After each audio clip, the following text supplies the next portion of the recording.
Me Priyanka is describing the topic functions of family, यानी कि जो परिवार होता है उसके क्या क्या कार्य होते हैं।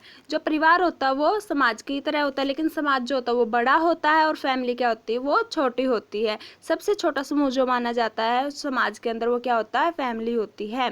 इन कार्यों को क्या प्राथमिक कार्य कहते हैं। प्राथमिक क्यों कहते हैं, क्योंकि क्या सबसे पहला और सबसे छोटा समूह क्या फैमिली है, इसलिए क्या सबसे पहले जो काम होते हैं वो किसके होते हैं, फैमिली के होते हैं। यह कार्य मौलिक एवं सार्वभौमिक होते हैं। मौलिक का मतलब क्या, मानव अधिकार, एवं सार्वभौमिक यानी कि भूमि की हर जगह पे जो इंसान जहाँ पे भी जन्म लेता है, सार्वभौमिक यानी कि भूमि पर जहाँ पे भी वो जन्म लेता है तो वो क्या अपने मौलिक अधिकारों के साथ वहाँ पे पैदा होता है। यानी वहाँ के ही जिस भी देश में जो भी कोई पैदा हुआ है वहाँ के जो भी अधिकार हैं वो उस इंसान को मिलेंगे, यानी कि उसके मानव अधिकार उसको मिलते हैं। परिवार के क्या क्या कार्य हैं। सबसे पहला है प्राणी शास्त्रीय कार्य। प्राणी शास्त्रीय क्या है, बायोलॉजिकल, यानी कि उसकी जो खुद की नीड्स होती है बायोलॉजिकल, उसके फंक्शंस वो क्या हैं। इसमें क्या होता है, यौन संबंधी आवश्यकताओं की पूर्ति, यानी कि जो उसकी बॉडी कर सकती है। बायोलॉजिकल क्या होती है, बॉडी से रिलेटेड उसके जो फंक्शंस होते हैं फैमिली के अंदर। इसमें क्या होता है, सबसे पहले क्या है, यौन संबंधी आवश्यकताओं की पूर्ति, सेटिस्फैक्शन ऑफ सेक्सुअल नीड्स। जैसे पति पत्नी है उनको जो भी रिलेशन मेंटेन करनी होती है और वहाँ पे जो भी सेक्सुअल नीड्स होती है वो दोनों क्या रिलेशनशिप के साथ में क्या वहाँ पे अपनी सेक्सुअल नीड्स को पूरा करते हैं। और सेक्सुअल नीड्स जब उनकी पूरी होती है तभी क्या है, संतान की उत्पत्ति होती है। तो उसके बाद क्या है, संतान उत्पत्ति, यानी कि जब सेक्सुअल नीड्स होती हैं वहाँ पे पूरी हो जाती हैं तो उसके बाद क्या है, संतान की उत्पत्ति होती है। और जब बच्चे पैदा हो जाते हैं तो उन बच्चों का पालन पोषण भी करना होता है और क्या उनकी शारीरिक रक्षा भी करनी होती है। जैसे कोई बच्चा या फिर पति है या फिर पत्नी है, कोई भी अगर फैमिली में बीमार हो जाता है तो उसकी क्या है, फिजिकल प्रोटेक्शन करने होते हैं। उसको हम डॉक्टर के पास लेके जाते हैं और डॉक्टर के पास फिर उसका क्या ट्रीटमेंट करवाते हैं, उसके शरीर की रक्षा करके रखते हैं।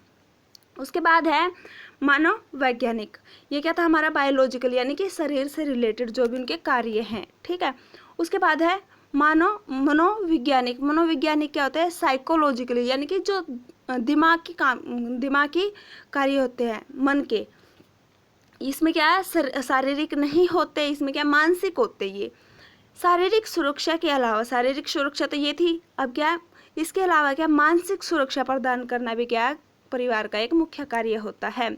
इसमें जो भी परिवार के लोग होते हैं उनको क्या स्नेह यानी कि प्यार करना होता है, उनको सहानुभूति देनी होती है, भाई हाँ मैं तेरे साथ हूँ।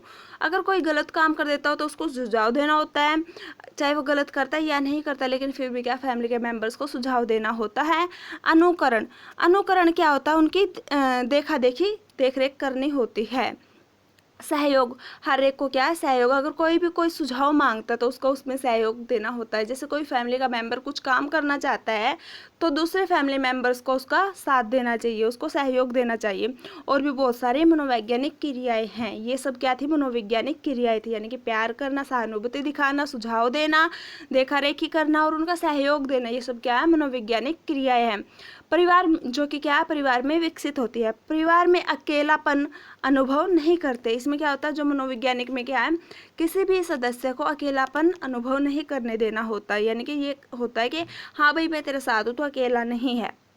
दुर्खिम के अनुसार, जो दुर्खिम थे उन्होंने क्या कहा है कि स्नेह के अभाव में आत्महत्या अधिक होती है। यानी कि जो लोग किसी मतलब फैमिली है, एक फैमिली में क्या एक मेंबर से अगर कोई प्यार नहीं करता, वहाँ पे प्यार नहीं दिखाता तो क्या है, स्नेह का अभाव हो गया, वहाँ पे प्यार का अभाव हो गया, तो उसकी वजह से क्या आत्महत्या वो कर लेते कि भाई तेरे तो फैमिली में नीड ही नहीं है, ज़रूरत ही नहीं है, तो तू क्यों जी रहा है, तो वो वहाँ पे क्या आत्महत्या कर लेते हैं। परिवार में व्यक्ति मानसिक रूप से संतुष्ट होता है। अगर वो व्यक्ति वहाँ पे मानसिक रूप से संतुष्ट है, यानी कि वो अच्छे से है, तो क्या वो अच्छे से ही रहता है। अगर वो मानसिक रूप से संतुष्ट नहीं है तो उसको क्या बहुत सारे दुख हो जाते हैं। जिन परिवारों में कलह, तनाव, झगड़े, संघर्ष होते हैं उन परिवारों के बच्चे भी उसी मनोवृत्ति के हो जाते हैं। यानी कि जिन परिवारों में ज़्यादा लड़ाई झगड़े होते हैं, तनाव चलता रहता है, माता पिता का झगड़ा है या फिर किसी अड़ोसी पड़ोसी से झगड़ा है, तो उसी उनके बच्चे उस झगड़े को देखते हैं और उनके जो बच्चे होते हैं वो भी क्या है उसी मनोवृत्ति के, यानी कि उसी तरह अपना मन बना लेते हैं कि भाई तेरा क्या है, पड़ोस वाले से झगड़ा हुआ था, कल को तुझे उससे बदला लेना है, ऐसी वृत्ति उनकी हो जाती है। परिवार जैसा भी हो उन्हें स्नेह और प्यार की आवश्यकता होती है। कोई भी फैमिली है, हर एक फैमिली में क्या उन्हें प्यार और स्नेह की ज़रूरत होती है। उसके बाद है इकोनॉमिक फंक्शंस। ये क्या, आर्थिक कार्य है। आर्थिक में क्या है, अगर कोई भी फैमिली मेंबर है, जैसे बच्चे ही हैं, बच्चों को क्या शिक्षा लेनी होती है, शिक्षा के लिए क्या पैसे चाहिए होते हैं, तो उसमें क्या है, उनको पैसों की पूर्ति करवाना, हर खाने पीने के लिए भी पैसे चाहिए होते हैं, कपड़ों के लिए भी पैसे चाहिए होते हैं, हर चीज़ के लिए क्या है, पैसे चाहिए होते हैं। तो वहाँ पे क्या, पैसों की उपलब्धि करवाते हैं, यानी कि इकोनॉमिकली जो फंक्शंस होते हैं वो परिवार के वो हैं इसमें। आधुनिक समाज में परिवार द्वारा आर्थिक कार्य किए जाते हैं, यानी कि आज का जो समान है वहाँ पे, आज का जो समाज है वहाँ पे क्या, परिवार द्वारा इकोनॉमिकली कार्य किए जाते हैं। उत्पादन, उपभोग तथा समान रूप से सदस्यों में वितरण करना परिवार का कार्य है। इसमें क्या कहता है, जैसे कोई फैमिली, यानी कि किसान की ही ले लो, ठीक है, किसान की फैमिली, अब किसान क्या करेगा, अपनी जो ज़मीन है उसकी वहाँ पे वो फसल उगाएगा, उत्पादन करेगा, या फिर कोई जैसे ड्यूटी वगैरह पे जाता है तो वो भी वहाँ पे क्या, पैसे का उत्पादन कर रहा है, एक तरह से वहाँ पे ड्यूटी करके फिर उसको वापसी क्या, उसके बदले उसको पैसे मिलते हैं। तो यानी कि वहाँ पे भी क्या हो गया, उसका उत्पादन हो रहा है एक तरह से। उसके बाद क्या, उत्पादन होने के यानी कि उसके पास पैसे आ जाते हैं, अब उसका वो उपभोग करेगा, यानी कि खर्चे करेगा, जैसे कपड़े लाएगा, खाना लाएगा, बच्चों को पढ़ाएगा, ये क्या हो रहा है, वहाँ पे उपभोग हो रहा है।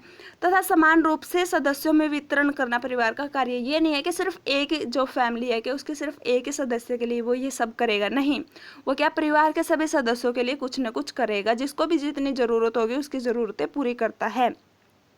श्रम विभाजन के द्वारा परिवार में प्रत्येक स्त्री पुरुष की स्थिति निश्चित होती है, यानी जो भी वो काम कर रहे हैं, श्रम यानी कि मेहनत कर रहे हैं, तो वहाँ पे चाहे वो पुरुष है या फिर महिला है, उन दोनों को मिलके क्या है, काम करना होता है, चाहे लड़का है, लड़की है, पुरुष है या फिर महिला, सभी को मिलके अपना अपना काम करना होता है। जैसे क्या, महिलाओं के बाटे जो जैसे कुछ काम आता है तो उन्हें क्या, अपने बंटवारे का काम करना होता है, और पुरुषों के बंटवारे में जो काम आता है उन्हें अपना काम करना होता है। जैसे पुरुषों के बंटवारे में कमाना आता है तो उन्हें क्या करना होता है, कमा के लाना होता है, और महिलाओं के बंटवारे में क्या है, जैसे रसोई का खर्चा या फिर रसोई का काम करना होता है तो वो रसोई का सारा काम करती हैं, और इसी के अनुसार कार्य भी बांटे जाते हैं, यानी कि उनके कार्य बांटे गए हैं, वो क्या अपने अपने कार्य करते हैं वहाँ पे।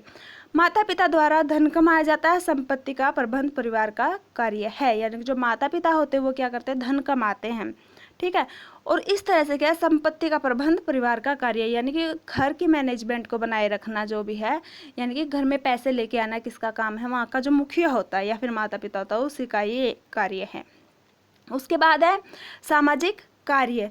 सामाजिक कार्य में क्या है, सोशल फंक्शन। सबसे पहले क्या है, सामाजिककरण, सोशलाइजेशन, ये मैंने आपको पहले भी बताया था। सोशलाइजेशन क्या होता है, सोशलाइजेशन क्या होता है, जिसके माध्यम से जो मनुष्य होता है वो समाज में विभिन्न व्यवहार, रीति रिवाज, गतिविधियाँ आदि सीखता है, यानी क्या करता है, वो समाज में गतिविधियाँ जो भी क्या वहाँ पे चल रहा है, मनुष्य का समाज में व्यवहार कैसा है, रीति रिवाज कैसे हैं उनके, और जो गतिविधियाँ और उनमें कितना वो बढ़ चढ़ के भाग ले रहा है, यानी कि वो समाज में अपना कितना सहयोग दे रहा है, वो समाज को बनाने में कितना अपना सहयोग दे रहा है, ये किसका, ये भी क्या है, एक फैमिली का ही कार्य होता है कि वो अपने जो फैमिली मेम्बर्स को कितना ये कह रहे हैं कि भाई समाज में अपनी इज्जत को मेंटेन करके रखना है, हमने समाज में अपने लेवल को ऊपर करके रखना है। तो इस तरह से क्या समाजीकरण वहाँ पे होता है। उसके बाद है स्थिति का कार्य, यानी कि स्टेटस रोल। अब क्या, उनका जो समाज है, समाज में उनका स्टेटस क्या है, उनका लेवल क्या है, उनका दर्जा क्या है। उसके बाद है, यहाँ पे मैंने आपको कुछ फंक्शंस ऑफ फैमिली दिखा रखे हैं, कुछ एसेंशियल और कुछ नॉन एसेंशियल्स। जो यहाँ पे क्या है, फंक्शंस ऑफ फैमिली वही बात है, तो यहाँ पे कुछ एसेंशियल है और कुछ नॉन एसेंशियल। जो एसेंशियल होते हैं वो उनको करने बहुत ज़रूरी होते हैं, और जो नॉन एसेंशियल होते हैं वो भी ज़रूरी होते हैं। एसेंशियल में क्या है, यानी कि जो उन्हें, उसके बाद है एसेंशियल फंक्शंस। एसेंशियल फंक्शंस में क्या आता है, जो बहुत ही ज़रूरी होते हैं, और नॉन एसेंशियल्स में यानी कि वो एसेंशियल्स की तरह क्या है, इतने ज़रूरी नहीं होते, ये अनावश्यक कार्य होते हैं, और एसेंशियल आवश्यक कार्य होते हैं। इसमें क्या होता है, सेटिस्फैक्शन ऑफ सेक्सुअल डिजायर, यानी कि कोई भी फैमिली है तो वहाँ पे क्या, जो सेक्सुअल डिजायर्स उनकी होती हैं, यानी कि जो रिलेशनशिप मेंटेन करनी होती है मेल और फीमेल, यानी कि पति पत्नी के बीच की, वो क्या है, वो पूरी करनी होती है, यानी कि जो सेक्सुअल डिजायर्स है वो मेंटेन करके रखनी होती हैं, ठीक है। उसके बाद क्या, वहाँ पे रिप्रोडक्शन, उसी टाइम पे क्या रिप्रोडक्शन है, तो रिप्रोडक्शन के कारण क्या होगा, वहाँ पे बच्चा होगा, और बच्चे की फिर क्या, पालन पोषण करना भी उनका काम होता है, ठीक है। सेटिस्फैक्शन ऑफ सेक्सुअल डिजायर हो गया, यानी कि क्या है, जो पति पत्नी है उनके संबंध जो वो पूरी तरह से होने चाहिए। उसके बाद क्या, रिप्रोडक्शन होगा उनका, और क्या जो भी फिर रिप्रोडक्शन से क्या है, बच्चा होगा, और बच्चे का फिर क्या, पालन पोषण, रेयरिंग ऑफ चिल्ड्रन, जो मैंने आपको पढ़ा दिया। उसके बाद है प्रोविजन ऑफ ए होम, यानी कि क्या, प्रोविजन क्या है, जो घर की व्यवस्था है, जो वहाँ का प्रावधान है, उसको भी मेंटेन करना बहुत ज़रूरी होता है। यानी कि बहुत ही ज़रूरी जो फंक्शन होते हैं, एसेंशियल फंक्शन होते हैं फैमिली के, वो क्या क्या है। सबसे पहला तो क्या है, पति पत्नी के बीच के संबंध। उसके बाद क्या है, बच्चा पैदा करना, और बच्चे के बाद क्या है, उसका पालन पोषण करना, और घर की व्यवस्था। ये क्या है, बहुत ही एसेंशियल फंक्शंस होते हैं, यानी कि इनके बिना फैमिली नहीं चल सकती। उसके बाद है नॉन एसेंशियल फंक्शंस। कुछ नॉन एसेंशियल फंक्शंस है, जैसे क्या, रिक्रिएशन, मनोरंजन, इकोनॉमिक फंक्शंस, इकोनॉमिक वही घर के खर्चे, सोशल सोसाइटी, रिलीजियस उनका जो धर्म है, सिविल जो उनके और हैं सरकारी काम है, एजुकेशनल शिक्षा, और हेल्थ उनकी जो स्वास्थ्य होता है। उसके बाद है धार्मिक रिलीजियंस, मैंने आपको पीछे पढ़ा भी दिया, इनमें से कुछ सेटिस्फैक्शन ये पढ़ा दिया, रिप्रोडक्शन भी पढ़ा दिया है, रेयरिंग चाइल्ड भी पढ़ा दिया, और क्या, प्रोविजन ऑफ होम भी करवा दिया है। उसके बाद है हमारा रिलीजियस, ये वाला रिलीजियस, और इसमें से क्या, इकोनॉमिक फंक्शंस भी करवा दिया और सोशल भी करवा दिया। उसके बाद है रिलीजियस, रिलीजियस में क्या होता है, धार्मिक कार्य, जैसे कि जो जहाँ पे जिस धर्म में जन्म लेता है उसको वहाँ के कार्य करने होते हैं। बच्चे का जन्म लेते ही उसका धर्म निश्चित हो जाता है, जिस भी धर्म में वो बच्चा जन्म लेगा, जैसे हिंदू के घर में लेगा तो वो हिंदू बन जाता है, मुस्लिम के घर में लेगा तो वो मुस्लिम बन जाता है। उनके क्या है, उसका धर्म जो जन्म से ही निश्चित हो जाता है। आराधना करना, जैसे वो क्या है, किसी की पूजा पाठ करेगा या नहीं करेगा, नास्तिक है या आस्तिक है, यानी कि वो पूजा पाठ को मानता है कि नहीं मानता है, उसको उचित अनुचित का भेद, क्या ठीक है और क्या ठीक नहीं है, इसके बारे में पता होना चाहिए। नैतिक आदर्श, यानी कि जो उसकी क्या है, उसके घर वाले उसको सिखा रहे हैं, अच्छे आदर्श आदि परिवार से सीखी जाती है। इसमें क्या कहता है कि जो धार्मिक कार्य होते हैं, बच्चा जहाँ पे भी जन्म लेता है उसका धर्म वहीं से निश्चित हो जाता है। उसमें वो क्या क्या सीखता है, आराधना करना सीखता है कि उसको पूजा पाठ करना है या नहीं, वो नास्तिक है या आस्तिक है, यानी वो भगवानों को मानते हैं या नहीं, उचित अनुचित यानी कि गलत सही का उसको भेद पता होना चाहिए, और क्या जो भी उसके नैतिक आदर्श यानी कि अच्छे विचार होते हैं वो सब क्या वो परिवार से ही सीखता है। उसके बाद है धर्म के प्रति उदासीन होना या धर्म के संबंध में कट्टर विचारधारा होना परिवार का निर्भर है, यानी कि जो भी वहाँ का उनका धर्म है उसके प्रति वो सचेत हैं या नहीं है, उसे वो धर्म मानना है या फिर उसमें कट्टर भावना उन्हें अपनानी है, ये सब उस परिवार पे ही डिपेंड करता है। उसके बाद है अहिंसा का पालन करना, हिंसा पर विश्वास करना परिवार से ही सीखा जाता है। हिंसा क्या होती है, जैसे किसी झगड़े वगैरह होते हैं, हिंसा किस में आते हैं, झगड़े वगैरह। अहिंसा क्या होता है, अहिंसा में होता है किसी भी प्राणी या जीव को न मारना, यानी कि अहिंसा में कोई झगड़े नहीं होते। वो क्या अहिंसा में क्या है, यहाँ पे क्या था कि उसको जो हिंसा का पालन करना या अहिंसा का पालन करना, हिंसा क्या है, उसको लड़ाई झगड़े करना या फिर लड़ाई झगड़े से दूर रहना, ये सब क्या है उसका इसी के अंदर आता है, वो परिवार से ये सब चीज़ें सीखता है। उसके बाद है सांस्कृतिक कार्य यानी कि कल्चर्स, उसका कल्चर क्या, जनरीतियाँ क्या होती है, जो एक पीढ़ी से दूसरी पीढ़ी में रीतियाँ चलती आ रही हैं उसको क्या कहते हैं, जनरीतियाँ, यानी कि उसको क्या उनको मेंटेन करके रखना होता है, जो समाज में उनकी क्या है एक पीढ़ी से दूसरी पीढ़ी तक जो रीतियाँ चलती आ रही हैं। उसके बाद है जन रूढ़िया का क्या मतलब होता है, जन मतलब कि मानो, और रूढ़िया यानी कि संस्कृति, यानी कि जो पीढ़ी दर पीढ़ी जो संस्कृति चलती आ रही है उसको बनाए रखना होता है। जो प्रथाएं चली आ रही हैं उनको भी मेंटेन करना होता है, जो परंपराएं चलती आ रही हैं पीढ़ियों से ही वो परंपराएं भी उनको निभानी होती हैं। सामाजिक आदर्श यानी कि समाज के जो भी अच्छे आदर्श होते हैं उनको भी बनाए रखना होता है, और जो नैतिक नियम होते हैं जैसे नमस्ते करना, बड़ों का आदर करना, ये भी उनको बनाए रखना होता है। ये सब वो किससे सीखता है, परिवार से ही सीखता है। एक बार और सांस्कृतिक कार्य बता देती हूँ। जन रीतियाँ यानी कि जो समाज में जो पीढ़ियों से ही रीतियाँ चलती आ रही हैं उनको बनाए रखना होता है। जन रूढ़ियाँ उनकी जो संस्कृति होती है यानी कि जो पीढ़ी दर पीढ़ी जो संस्कृति चलती आ रही होती है उसको भी बनाए रखना होता है। जो प्रथाएं चली आ रही होती हैं उनको भी बनाए रखना होता है। परंपराएं भी बनाए रखनी होती है। और सामाजिक आदर्श यानी कि जो समाज में उनके आदर्श हैं उनको भी बनाए रखना होता है। नैतिक नियम बड़े बूढ़ों की जो बड़े बूढ़े होते हैं उनके नमस्ते करना, उनके अच्छे आचरण करना, ये सब उसके अंदर आता है। उसके बाद है इन सभी का ज्ञान परिवार से प्राप्त होता है। यानी कि जो सारी चीज़ें हैं इनका ज्ञान कहाँ से प्राप्त होता है? परिवार से ही। जो परिवार के मुखिया होते हैं वही सब अपने बच्चों को ये सभी चीज़ें सिखाते हैं। परिवार मनुष्य को सांस्कृतिक बनाता है। जो परिवार है वो क्या मनुष्य को सांस्कृतिक बना देता है। और संस्कृति एक पीढ़ी से दूसरी पीढ़ी को हस्तांतरित होती है यानी कि एक पीढ़ी से दूसरी पीढ़ी को वो सौंपी जाती है। दूसरी पीढ़ी के हाथों में वो संस्कृति दे दी जाती है। इस तरह से क्या वो पीढ़ी दर पीढ़ी चलती आती है। संस्कृति मनुष्य का सीखा हुआ व्यवहार है। ये क्या हर मनुष्य इसको सीखता है एक पीढ़ी से दूसरी पीढ़ी में। इसलिए क्या बालक भी परिवार में अपनी संस्कृति को सीखता है। और इस तरह से क्या जो बच्चे होते हैं वो अपने माता पिता से उस संस्कृति को सीखते हैं। उसके बाद है रिक्रिएशनल फंक्शंस यानी कि मनोरंजन के साधन। इसमें क्या है? मनोरंजन क्या है? आजकल क्या है आधुनिक युग में परिवार के अंदर ही अनेक मनोरंजन के कार्य संपन्न होते हैं। जैसे क्या है आज का जो समाज है, आज के जो परिवार है, वहाँ पे क्या जो फैमिली होती है वहीं से क्या उनको मनोरंजन मिल जाते हैं। कैसे? माता पिता और बच्चे, जैसे माता पिता खेल रहे हैं उनके साथ में बच्चे खेल रहे हैं, या फिर बच्चे खेल रहे हैं तो उनके साथ माता पिता खेलते हैं। देवर भाभी वो भी खेलते हैं। साली बहनोई अभी भी एक दूसरे के लिए मनोरंजन करते हैं यानी कि वो आपसी में क्या मजाक वगैरह करते हैं और इस तरह से क्या वहाँ पे मनोरंजन करते रहते हैं। उसके बाद है शैक्षणिक कार्य।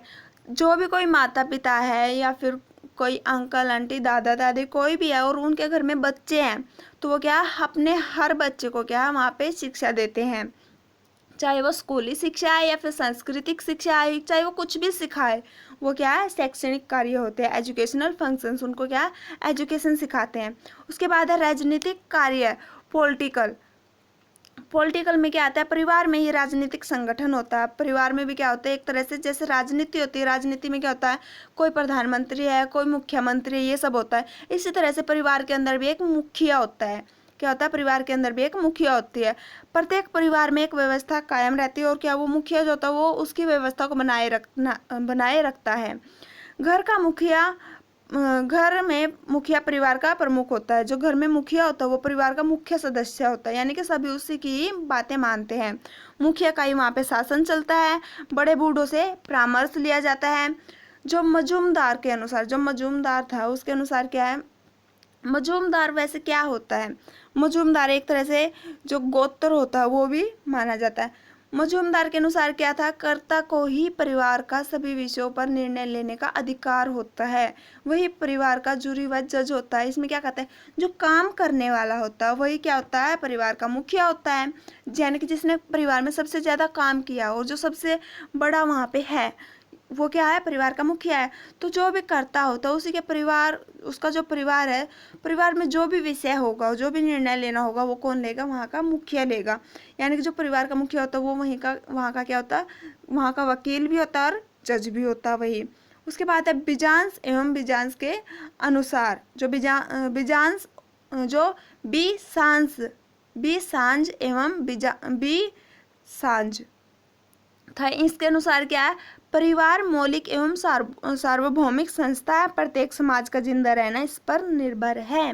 मैंने पहले भी बताया था कि परिवार जो वो क्या है? सबसे छोटी इकाई है। और हर परिवार में यानी कि जो भूमि है, पृथ्वी है, वहाँ पे अगर कोई भी बच्चा कहीं पे भी जन्म लेता है तो वो क्या अपने मौलिक अधिकारों यानी कि मानव अधिकारों के साथ में वहाँ पे जन्म लेता है। और प्रत्येक समाज का जिंदा रहना इस पर निर्भर करता है। यानी कि जो प्रत्येक व्यक्ति है वो जिंदा रहेगा तभी तो क्या परिवार बनेगा और इस तरह से समाज बनता है।